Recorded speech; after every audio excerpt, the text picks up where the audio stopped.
రావచ్చు. కానీ టీఎంసీకి ఆయనే వారసుడు అంటున్నారు. అదే కదా, అందువలన ఇక సాధ్యం కాదు. ఎందుకంటే ఈవిడ వయసు రీత్యా వర్కౌట్ కాదు.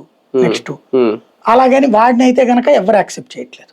వాడు పరమ క్రూరుడు కాబట్టి ఆయన అస్సలు యాక్సెప్ట్ చేయట్లేదు. జాతీయ రాజకీయాల్లో మమత ఏమన్నా చక్రం తిప్పాలనుకుంటుందా? అందుకే నిన్న ఐఎన్డీ కూటమిలోకి వెళ్ళడం కూర్చోవడం. అంటే చక్రం విరిగిపోయింది ఆవిడది. ఇదివరకు ఏంటంటే మీరు గుర్తెచ్చుకుంటే 2024 ఎలక్షన్స్ లో రాహుల్ గాంధీని ప్రధానమంత్రి అభ్యర్థిగా ప్రకటించాల ఐఎన్డీఏ.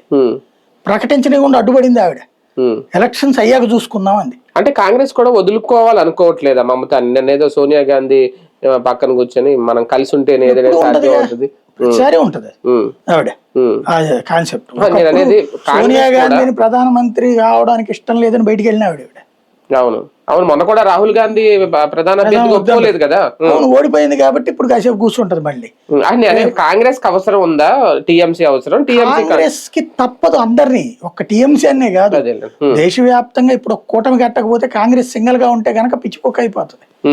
వెంటాడి వేటాడతారు వీళ్ళు. కాబట్టి కాంగ్రెస్ ఒకళ్ళనొకళ్ళు కాపాడుకోవాలి.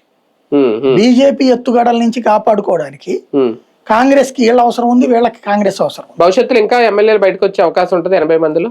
ఇప్పటికి ఇంకొక 15 మంది యువతలకు మాట్లాడుతున్నారు అంటున్నారు. వస్తారంటే ఒకటే ఏంటంటే ఇంకొక ఏడాది లోపు సీన్ మారిపోతుంది. మమత ఎదగడమా పడిపోవడమా.